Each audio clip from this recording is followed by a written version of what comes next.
इसको यस करवाएंगे और इसको जब आप स्टार्ट रिकॉर्डिंग का कह देंगे उसके बाद आप थोड़ा सा इसको नीचे लेकर आएंगे।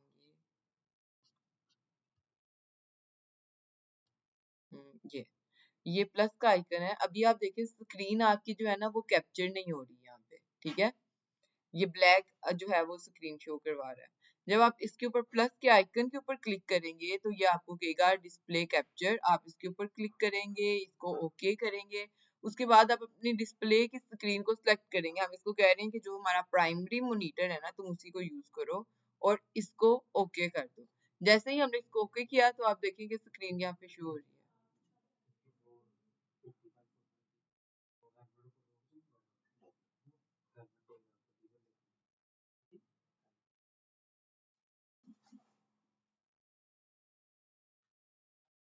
ठीक है, तो ये आएगी आपकी ऐसे स्क्रीन। हम इसको जो है वो अब बंद कर सकते हैं क्योंकि हमारी स्क्रीन अब कैप्चर होना स्टार्ट हो गई है। हम इसको बंद करते हैं और इसको भी यहाँ से बंद कर देते हैं। इसको भी बंद करते हैं और इसको भी बंद करते हैं। ये आइकन के ऊपर रेड जो है वो डॉट आ रहा है, इसका मतलब है कि हमारी जो स्क्रीन है ना वो सही तरह से कैप्चर हो रही है और हमारी रिकॉर्डिंग भी यहाँ पे स्टार्ट हो चुकी है। तो इस तरह से आप OBS स्टूडियो को जो है वो यूज कर सकते हैं, ठीक है। अब VS कोड स्टूडियो की तरफ आ जाते हैं। यहाँ तक हमने जो है ना वो कल काम किया था। मैं इसको सेव कर लेती हूँ और स्क्रीन को थोड़ा सा जूम कर देती हूँ ताकि आप लोग आसानी से इसको देख सकें। आज जो हमारा लेक्चर होगा वो तो सबसे पहले ये होगा कि हमने इन टैग्स को समझना है।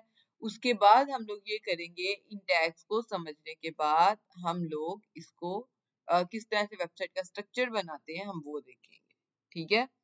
तो सबसे पहले स्टार्ट करते हैं जी इस पॉइंट से, लाइन नंबर 1 से। अब यहाँ पे आप देखिए कि एक तो दो एंगुलर ब्रैकेट्स हैं, एक ये वाली और एक ये वाली, ठीक है। इनके दरमियान में टेक्स्ट लिखा हुआ है कुछ, ठीक है। अब ये जो एंगुलर ब्रैकेट्स हैं ये क्या हैं, ये यहाँ पे क्यों यूज हो रही है, इनको हम लोग देखते हैं। लेकिन उससे पहले हम लोग इस लाइन को समझते हैं। ये लाइन क्या बता रही है हमें कि डॉक टाइप यानी हमारा जो डॉक्यूमेंट है उसकी जो टाइप है वो क्या है, HTML। ये सिर्फ आपको आपके डॉक्यूमेंट की टाइप के बारे में बताती है। और दूसरे नंबर पर यही वाला टैग आपको बताता है कि भाई आप जो हो ना HTML का लेटेस्ट वर्जन यूज कर रहे हो। क्योंकि ये वाला जो टैग है ये आपको सिर्फ यहाँ पे दो चीजें बताता है, एक तो आपके HTML के डॉक्यूमेंट की टाइप के बारे में और दूसरे नंबर पर ये आपको बता रहा होता है कि आप HTML का लेटेस्ट वर्जन यूज कर रहे हो जो कि HTML5 है, ठीक है। इससे पहले जो आपके पास HTML के वर्जन थे उनमें ये टैग जो है वो इंट्रोड्यूस नहीं हुआ था, ठीक है। तो जब ये आप टैग देख रहे हैं इसका मतलब है कि आप लेटेस्ट HTML को यूज कर रहे हैं। उसके बाद हम जाते हैं HTML के टैग पर, लाइन नंबर 2 पे। मैं इस टैग को बंद कर देती हूँ। अब आप एक चीज देखो कि ये डॉक टाइप जो है ये तो एक ही टैग है, ठीक है। लेकिन HTML के नाम के दो टैग हैं, दोनों का नाम सेम है, HTML इसका भी HTML। लेकिन फर्क क्या है, इसके स्टार्ट पे ये एक स्लैश लगी हुई है लेकिन इसके स्टार्ट पे स्लैश नहीं है। अब आपके पास ना HTML में जी क्या कह रहे हो आप, दो तरह के टैग्स होते हैं, ठीक है। Two types of tag, two type of tags. अच्छा, इसकी तो दो टाइप्स होती हैं, एक होते हैं सेल्फ क्लोजिंग, ठीक है। और दूसरे नंबर पर आपके पास टैग होते हैं पेयरिंग टैग, ठीक है। अब सबसे पहले तो सवाल ये आता है कि मिस टैग्स क्या होते हैं, ठीक है। टैग्स का पता होगा तो ही हम उनकी टाइप्स को डिस्कस करेंगे ना। लेकिन अभी के लिए मैं आपको ये बता देती हूँ कि सेल्फ क्लोजिंग टैग कौन सा है, ये जो एक सिंगल ही टैग होता है, अकेला टैग होता है, वो अकेला ही अपनी फंक्शनैलिटी को परफॉर्म करता है। लेकिन पेयरिंग टैग्स कौन से होते हैं, जिनमें दो टैग्स होते हैं, एक ओपनिंग टैग और दूसरा क्लोजिंग टैग। और आप जो भी काम करते हो वो इन दोनों टैग्स के दरमियान करते हो, ठीक है। तो ये है आपका पेयरिंग टैग। अब बात करते हैं टैग क्या है। कोई भी टेक्स्ट जो आप इन दो एंगुलर ब्रैकेट्स के दरमियान लिखते हो वो आपका क्या कहलाता है? टैग। ठीक है, कोई भी टेक्स्ट आप एंगुलर ब्रैकेट्स के दरमियान लिखते हो वो क्या कहलाता है? आपका टैग।